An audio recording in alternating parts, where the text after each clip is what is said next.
Welcome back. Time now for Media Watch. I'm joined on set by James Creedon. Hello there, James. Good evening, Louise. Let's talk about the social media reaction to the release of French woman Florence Cassé in Mexico. All right, well, Twitter lit up with news of that. It's the top trending topic in France at the moment, and also in Mexico.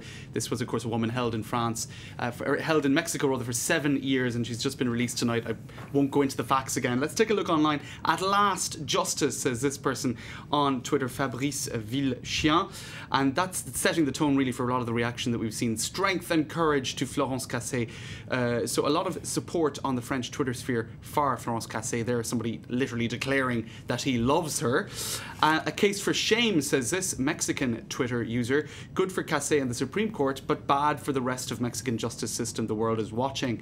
I'd like to apologise, says this person, for all those who fell for a media circus, because of course one of the big issues here was a video that was fraudulently put together by the police when they were arresting her, and that was, I suppose, of course, to feed the media frenzy around the story at the time. So that's what they're talking about there. Another person here, very disillusioned with the Mexican justice system, saying in Spanish, how can I explain to my 5-year-old that in the eyes of the Mexican justice system, the bad guys are actually the good guys? So clearly a problem of credibility for a justice system that has, just been discredited. This person saying Twitter just doesn't have enough characters to go into a conversation about something as complex as this. Well, we're doing our best here. And Valerie Trierweiler, who First Lady, she had sent her chocolates and has been pictured as well with her parents, and she tweeted this evening saying, at last she is free. I'm very pleased about this.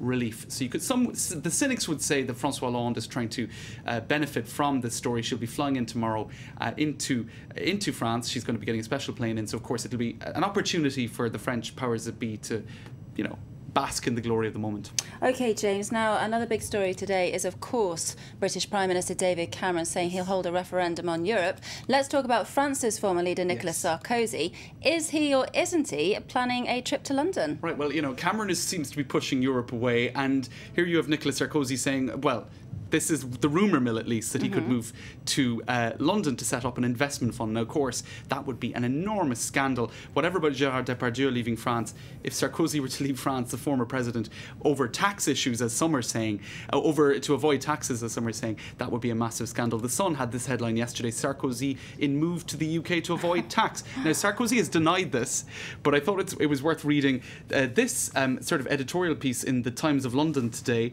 where they literally had a conversation between Carla Bruni and Sarkozy. Allons, Carla, ma belle, paquez les suitcases. Where are we going, she says. St. Bart's or Tahiti? No, ma chérie, somewhere beaucoup plus French. Nous allons, et tu prêt, allons. So they did this whole exchange, which is actually very funny and worth checking out on the Times website. OK, and just finally, James, Beyonce, did she or didn't she mime? All right, it's been the question of the last 24 hours, really, hasn't it? Let's take a look at some of these headlines. Beyonce buzz, did she lip sync the national anthem? Well, actually, why don't we have a look at the moment itself? We can see the pictures here. What happens is she's singing the national very convincingly, rips out her ear pierce at one point. You think she's really in the moment.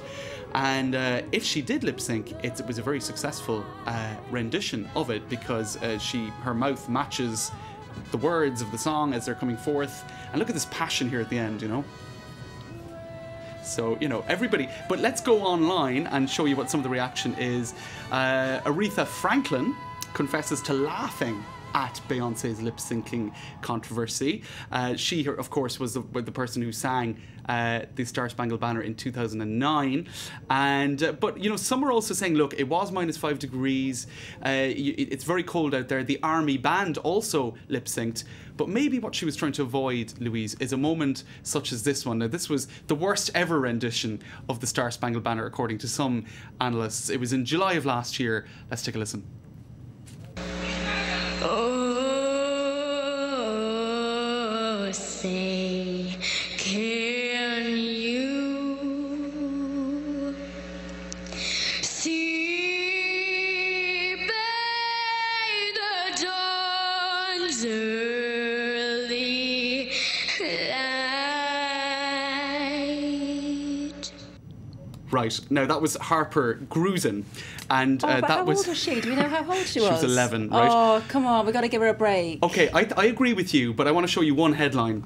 talentless Harper Gruzen's horrible rendition of Star Spangled Banner. So I agree with you. I think that's too harsh. Well, But- she's got the courage to sing live, then she's got my vote. But I think this is what Beyonce had in mind. She didn't want a -5 degrees frozen voice moment, and so she went for the pre-recorded version. All right, okay. Thanks very much, James. James Creedon there with Media Watch. Time for a quick break. Stay tuned. We're back in a couple of minutes.